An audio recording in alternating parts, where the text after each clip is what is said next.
हमारा चैप्टर चल रहा है भारतीय संविधान की प्रमुख विशेषताएं। कल आप लोगों ने आधी विशेषताएं पढ़ी थी, जिसमें हमने ये जाना था कि भारत का संविधान विश्व का सबसे लंबा लिखित संविधान है। भारतीय संविधान के ऊपर वैश्विक प्रभाव है, अर्थात उसको बनाने में हमने विश्व के प्रमुख संविधानों से मदद ली है। इसके अलावा संसदीय प्रकार की सरकार, मौलिक अधिकार, नीति निर्देशक तत्व, नम्यता अनम्यता का मिश्रण, संसदीय संप्रभुता और न्यायिक सर्वोच्चता में समन्वय, ये सब हमने कल देखा था। अब हम आगे आरंभ करते हैं। भारतीय संविधान की जो शेष विशेषताएं हैं उसमें अगला क्रम है मौलिक कर्तव्य का। मौलिक कर्तव्य भारतीय संविधान में मूल रूप से शामिल नहीं था। जब हम कहते हैं मूल रूप से शामिल नहीं था, ओरिजिनली कॉन्स्टिट्यूशन का पार्ट नहीं था, इसका मतलब हुआ कि 26 नवंबर 1949 को वो संविधान का हिस्सा नहीं था। लेकिन भारतीय संविधान में एक व्यवस्था है अमेंडमेंट की, जिसके बारे में हम पार्ट 20 में पढ़ेंगे। तो हमने क्या किया कि 1976 में 42nd कॉन्स्टिट्यूशन अमेंडमेंट एक्ट से 10 फंडामेंटल ड्यूटीज, 10 मूल कर्तव्य संविधान में ऐड कर दिए। एक नया पार्ट क्रिएट किया, पार्ट 4A, एक नया आर्टिकल क्रिएट किया 51A, और उसमें 10 मूल कर्तव्य जोड़े गए। बाद में एक और अमेंडमेंट किया गया, 86th अमेंडमेंट, और ये जो 86th अमेंडमेंट था 2002 में किया गया था, और एक 11वें नंबर का मौलिक कर्तव्य और जोड़ा गया प्राथमिक शिक्षा से संबंधित। आप कॉन्स्टिट्यूशन के पार्ट 4A में मूल कर्तव्यों को डिटेल में पढ़ेंगे, यहां पर तो हम जस्ट इंट्रोडक्शन दे रहे हैं। फिर भी मूल कर्तव्य देश के नागरिकों को ये याद दिलाते हैं कि अधिकार और कर्तव्य सहवर्ती होते हैं।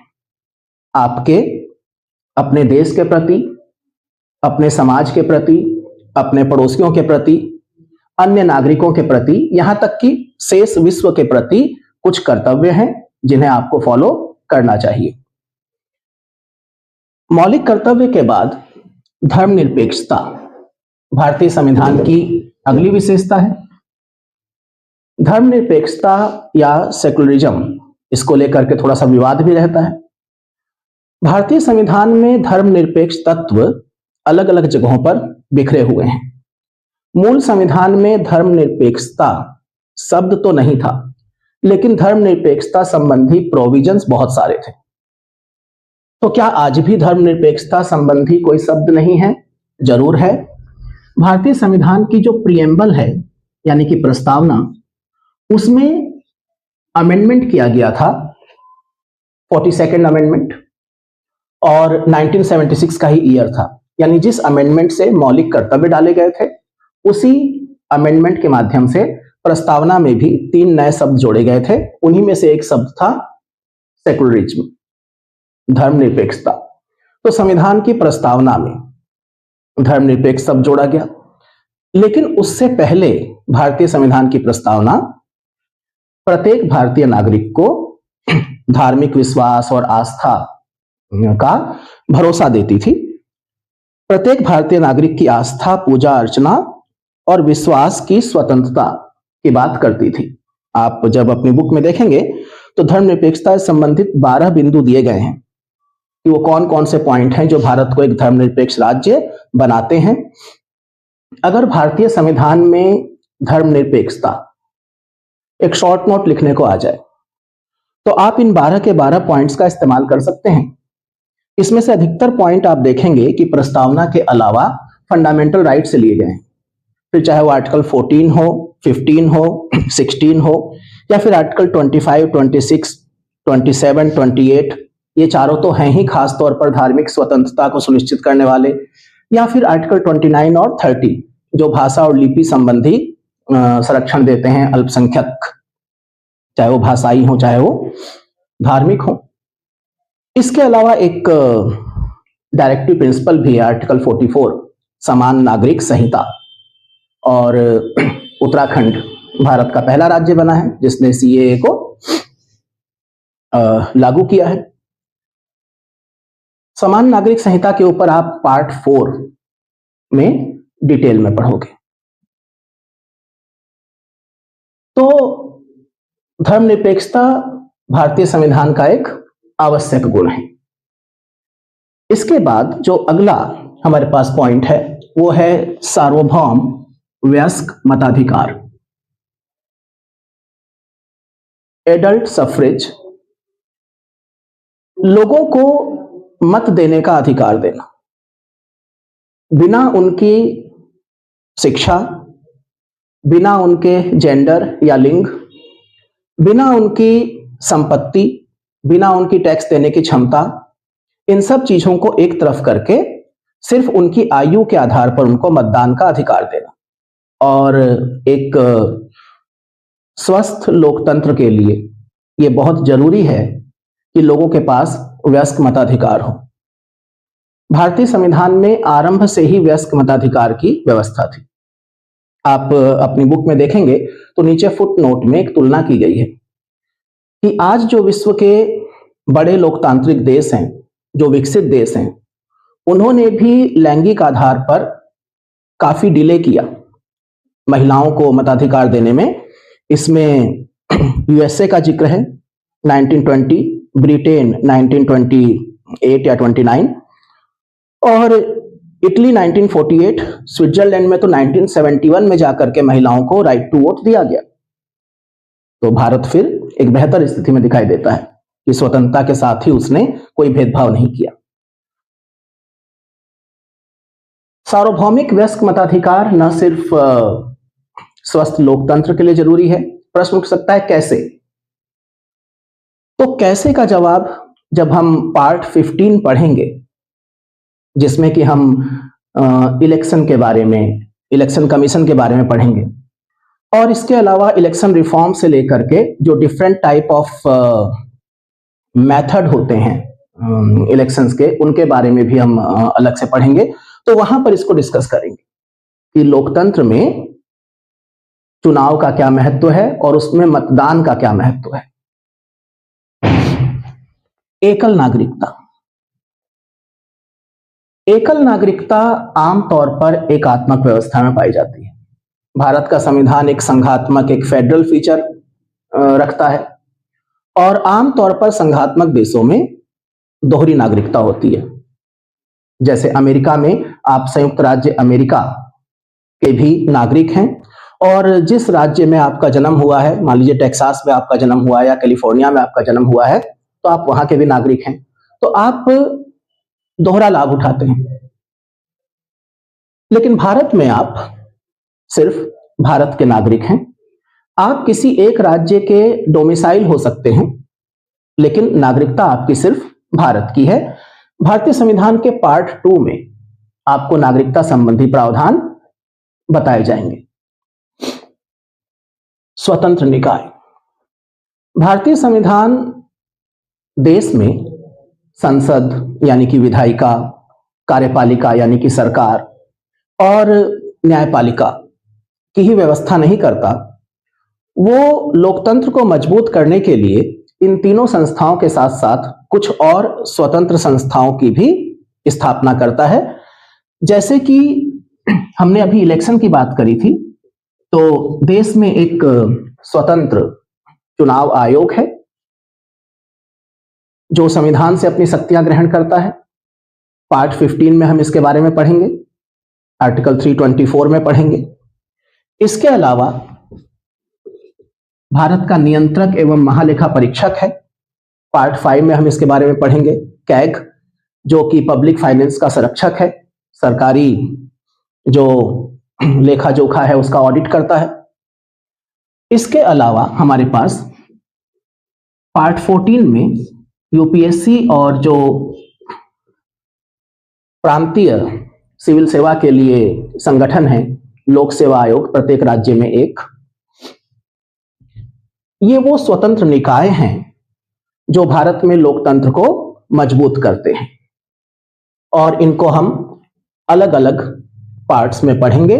पार्ट 15 में इलेक्शन कमीशन, पार्ट 5 में कैग और पार्ट 14 में यूपीएससी और पब्लिक सर्विस कमीशन के बारे में। आपातकालीन प्रावधान। आपातकालीन प्रावधान जिनकी काफी आलोचना भी की गई थी संविधान सभा की डिबेट्स में।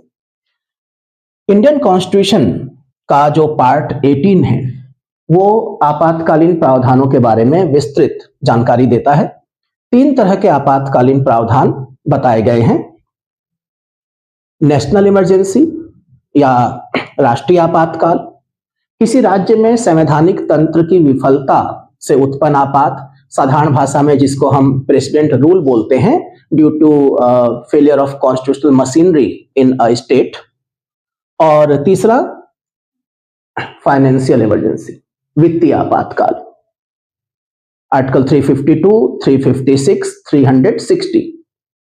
पार्ट 18 में हम इसके बारे में डिटेल पढ़ेंगे कि कैसे लग सकता है, कौन लगाता है, कैसे हटाया जा सकता है, अब तक कितनी बार लगाया गया है, ये सब।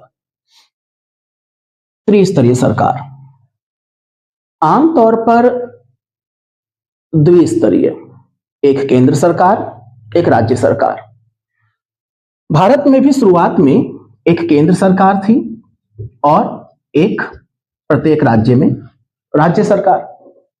लेकिन 73rd और 74th कॉन्स्टिट्यूशन अमेंडमेंट से 73वें और 74वें संशोधन से इस व्यवस्था को त्रिस्तरीय बनाया गया और प्रत्येक राज्य में ग्राम और नगर स्तर पर पंचायतों की व्यवस्था की गई। तो आज की तारीख में ये त्रिस्तरीय सरकार है। आप केंद्र के बारे में पार्ट 5 में पढ़ेंगे, राज्य के बारे में पार्ट 6 में, और पार्ट 9 में आप और 9A में पंचायतों और नगर पालिकाओं को पढ़ेंगे। आपने सुना होगा भारतीय जनता पार्टी जो एक राजनीतिक दल है वो अपने चुनाव अभियानों में एक खास संदेश देती है, डबल इंजन सरकार, कि केंद्र में एक दल की सरकार और उसी दल की सरकार अगर राज्य में भी हो तो उसके बेनिफिट होंगे। यहां पर संविधान एक ट्रिपल इंजन की व्यवस्था कर रहा है, बिल्कुल ग्राउंड लेवल पर, गांव के स्तर पर, नगर के स्तर पर, वहां की जो समस्याएं हैं, वहां पर जो सॉल्यूशन चाहिए वो उन्हीं लोगों के प्रतिनिधियों के हाथ में हो। वो अपनी बात को बेहतर तरीके से समझ सकते हैं और फिर उसके ऊपर राज्य स्तर और फिर पूरे देश के लिए केंद्र, ट्रिपल इंजन कह सकते हैं आप इसको। और अंत में आपकी बुक में जो टॉपिक है सहकारी समितियां, कोऑपरेटिव सोसाइटीज, ये ज्यादा पुरानी बात नहीं है। मतलब भारत में कोऑपरेटिव बहुत पुराना है, इतिहास बहुत पुराना है, लेकिन एक संवैधानिक दर्जा, कॉन्स्टिट्यूशनल स्टेटस अभी महज 14 साल हुए हैं। 2011 में 97th अमेंडमेंट, एक चीज ध्यान रखिएगा, ये तो इंट्रोडक्शन है, फिर भी इसमें कई सारे अमेंडमेंट आ गए, जैसे 42nd अमेंडमेंट आ गया, 86th अमेंडमेंट आ गया, अब यहां पर 97th अमेंडमेंट आ गया। तो जो महत्वपूर्ण संविधान संशोधन है वो आपको याद रखने होंगे कि किस संविधान संशोधन से क्या कार्य किया गया, संविधान के किस हिस्से में क्या बदलाव किया गया। तो 97th अमेंडमेंट 2011 ने कोऑपरेटिव सोसाइटीज को, सहकारी समितियों को कॉन्स्टिट्यूशनल स्टेटस प्रदान किया। इसके जरिए आर्टिकल 49 में, आर्टिकल 43 में कोऑपरेटिव सोसाइटीज के बारे में प्रोविजन किए गए। अब आर्टिकल 19 का मतलब कि फंडामेंटल राइट में इनको दर्जा दिया गया। जैसे हमें संगठन बनाने का फंडामेंटल राइट है तो सहकारी समिति बनाने का भी है, ऐसे ही आर्टिकल 43 में डाला गया। और कॉन्स्टिट्यूशन में एक नया पार्ट पंचायत और नगर पालिका के आगे 9B ऐड किया गया, द कोऑपरेटिव सोसाइटीज, और आर्टिकल 243 में कुछ और आर्टिकल आगे बढ़ा दिए गए।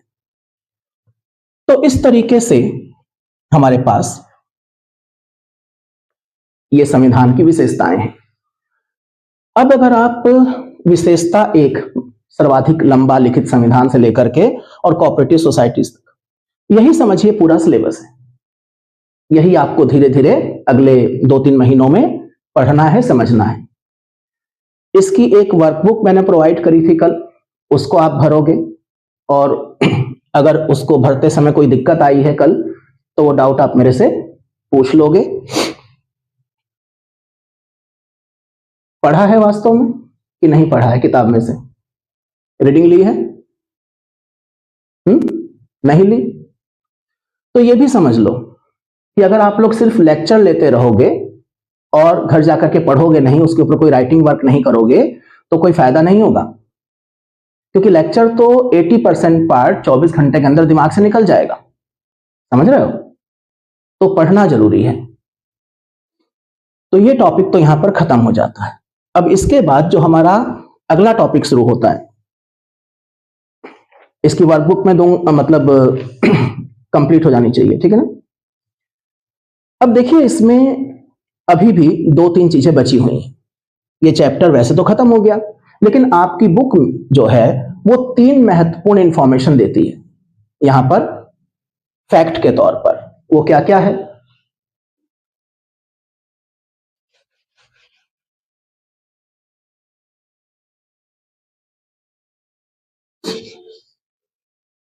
जब हमने कल जिक्र किया था कि भारत का संविधान विश्व का सबसे लंबा लिखित संविधान है, तो उसमें हमने बताया था कि भारतीय संविधान में कुल कितने पार्ट, कितने भाग हैं और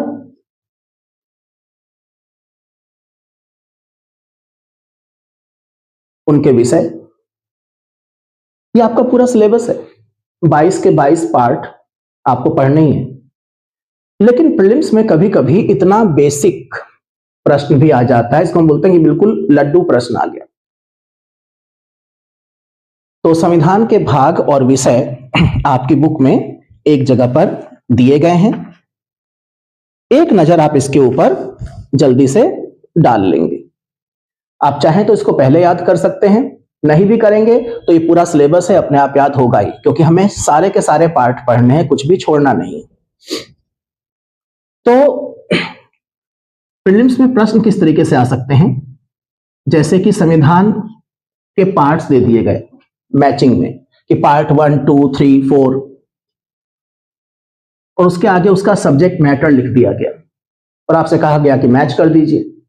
या फिर बिल्कुल डायरेक्ट प्रश्न कि भारतीय संविधान के किस भाग में संघ और उसके राज्य क्षेत्रों का वर्णन है, या भारतीय संविधान के किस भाग में नागरिकता संबंधी प्रावधान है, या भारतीय संविधान के किस भाग में मौलिक अधिकारों का जिक्र है, या फिर भारतीय संविधान के किस भाग में DPSP directive principles of state policy का जिक्र है।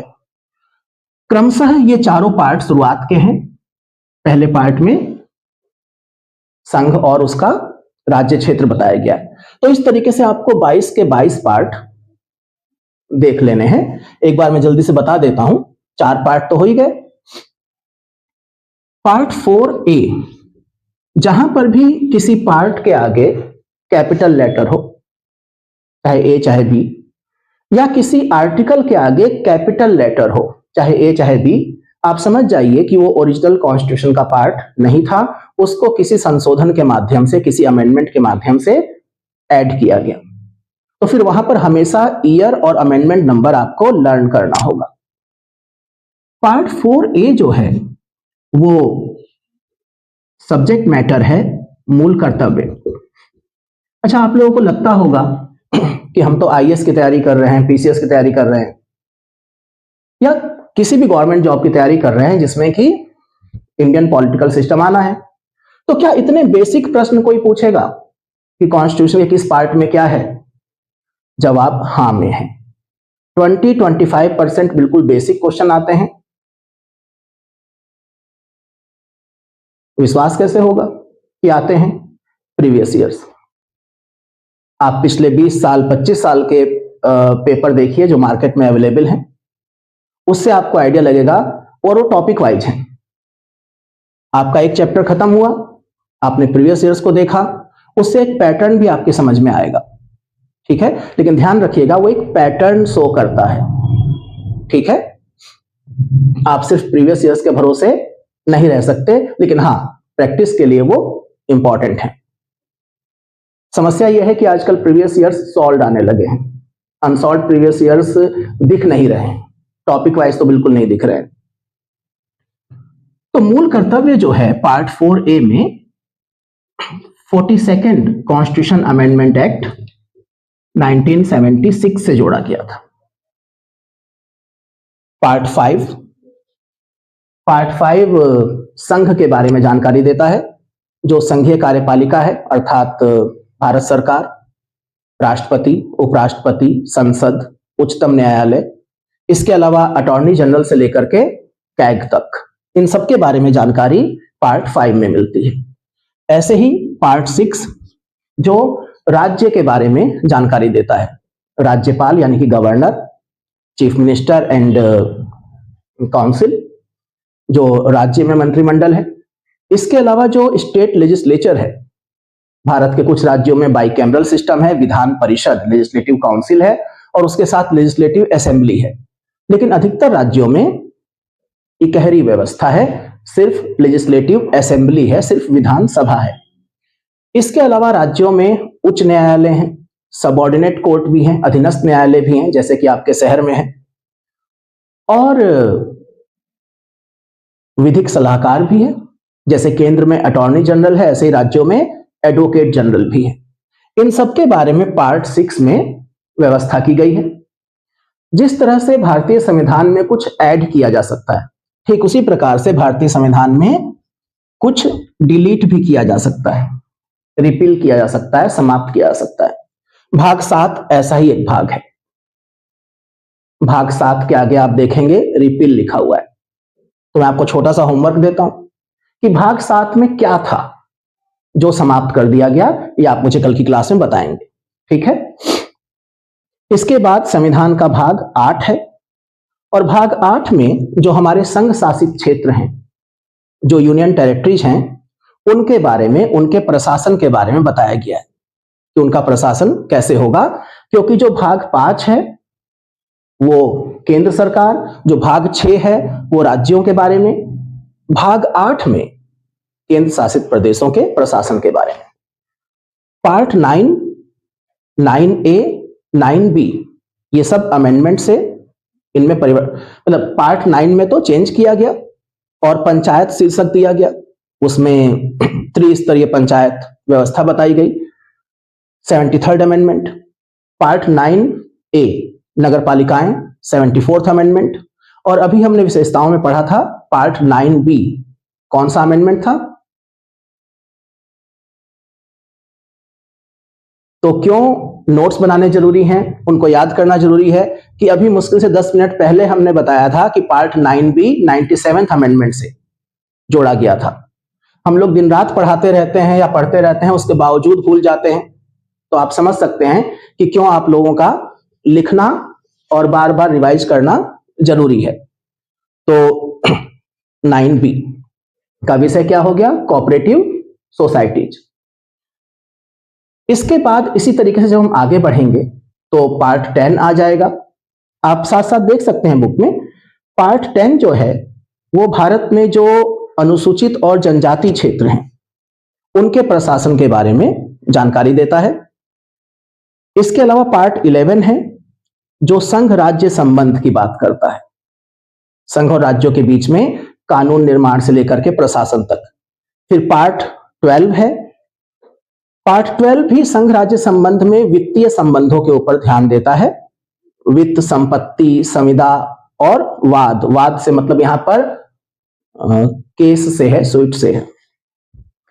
पार्ट 13 आपको संपूर्ण भारत में freedom of trade, commerce and intercourse, Bharat के राज्य क्षेत्र के भीतर व्यापार, वाणिज्य और समागम की स्वतंत्रता देता है, पार्ट 13।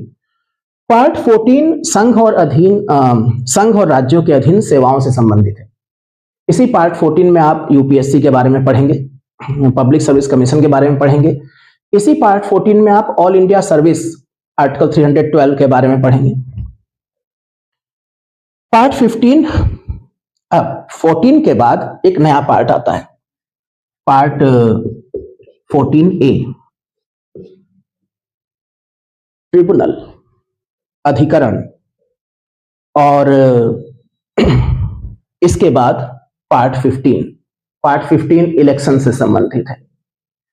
पार्ट 16 कुछ वर्गों से संबंधित विशेष प्रावधान, special provision related to certain classes. इन सर्टेन क्लासेज में एससी हैं, एसटी हैं, ओबीसी हैं।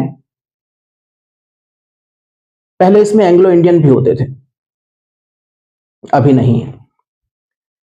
पार्ट 17 संबंधित है ऑफिशियल लैंग्वेज, राजभाषा से। पार्ट 18 थोड़ी देर पहले मैंने आपको बताया था, इमरजेंसी प्रोविजन, आपात उपबंध।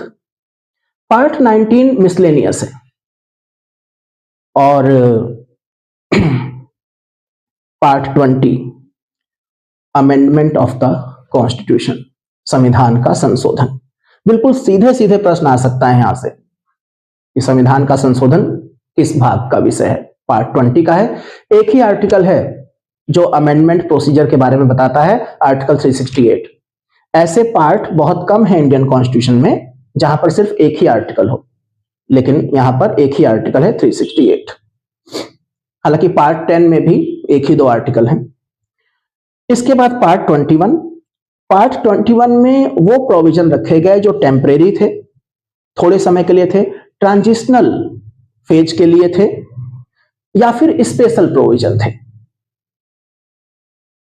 जैसे कि भारत के कुछ राज्यों के पास आर्टिकल 370, 371 एक जम्मू कश्मीर के लिए और एक भारत के कुछ अन्य राज्यों के लिए विशेष दर्जे की बात थी, तो वो सब यहीं पर थे।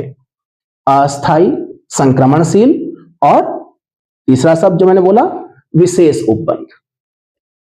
और अंत में पार्ट 22 जिसका सब्जेक्ट मैटर है भारतीय संविधान का संक्षिप्त नाम, प्रारंभ, हिंदी में प्राधिकृत पाठ और निरसन। निरसन से मतलब समाप्ति से।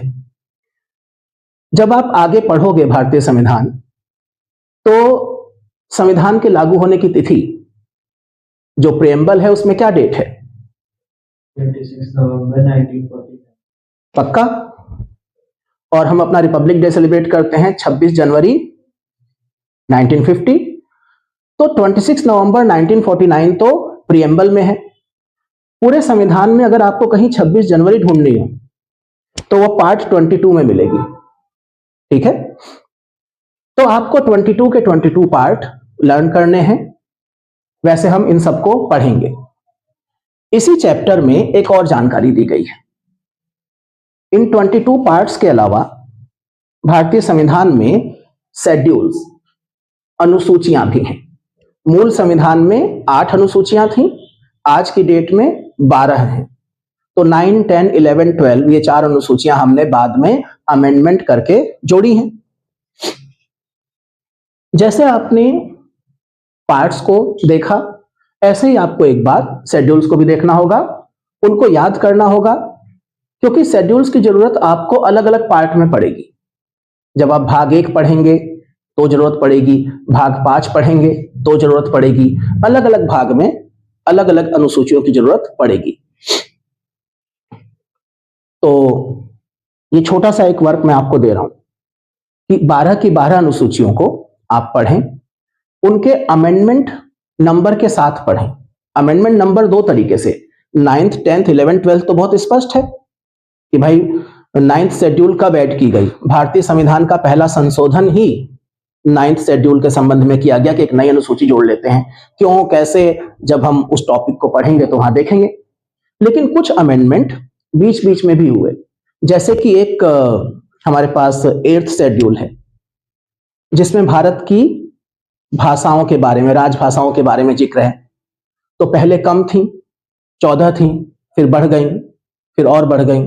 तो किस अमेंडमेंट से किस नई भाषा को शेड्यूल 8 में जोड़ा गया वो आपको यहां पर मिलेगा। 21st अमेंडमेंट से क्या हुआ, 71st से क्या हुआ, 92nd अमेंडमेंट से क्या जोड़ा गया, इस तरीके से भी देखना है। यानी कि पूरा एक पेज आपके लिए प्रीलिम्स के लिए बहुत महत्वपूर्ण है। प्रीलिम्स में यहां से सीधे सीधे क्वेश्चन आ सकते हैं, subject matter of any schedule and उनसे रिलेटेड अमेंडमेंट। तो अभी मैं इसको डिस्क्राइब नहीं कर रहा हूं, आप इसको पढ़ करके आओगे और कोशिश ये करो कि अगले दिन जो लेक्चर होना है उसकी एक रीडिंग आप पहले से लेकर के आओ। जैसे आप लोगों को पता था कि अभी हमारा ये chapter silent feature of the constitution चल रहा है, तो आपको इसको एक बार दो बार पढ़ लेना चाहिए, और जो नहीं समझ में आ रहा है उसको मार्क कर लो। यहां आकर के ढूंढने बैठोगे प्रॉब्लम्स तो मैं नहीं लूंगा। आपको पहले से पता होना चाहिए कि क्या पूछना है। बेहतर होगा कि आप एक स्लिप पर मुझे लिख करके रख दो कि ये हमारे डाउट्स हैं। हो सकता है वो लेक्चर के बीच में ही क्लियर हो जाए, अदरवाइज मैं अलग से तो ले ही लूंगा। इस चैप्टर में एक तीसरी जानकारी भी है,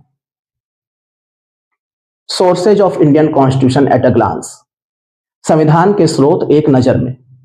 इसको मैं एक चैप्टर की तरह पढ़ाऊंगा, क्योंकि यहां पर तो क्या है कि आपकी बुक में सिर्फ एक टेबल दे दी गई है कि भारत शासन अधिनियम 1935 से क्या क्या लिया गया है, ब्रिटेन के संविधान से क्या लिया गया है, आयरलैंड के संविधान से क्या लिया गया है।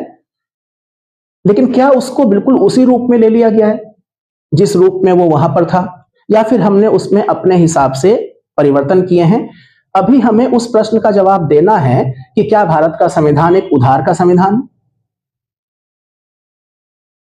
और हम कल की क्लास में इससे इनकार कर चुके हैं कि नहीं, भारत का संविधान उधार का संविधान नहीं है। तो इसको हम लोग कल समझेंगे, ठीक है? लेकिन नोट्स बनाना शुरू करिए, वर्कबुक भरना शुरू करिए, इसमें कोई लापरवाही नहीं करनी है।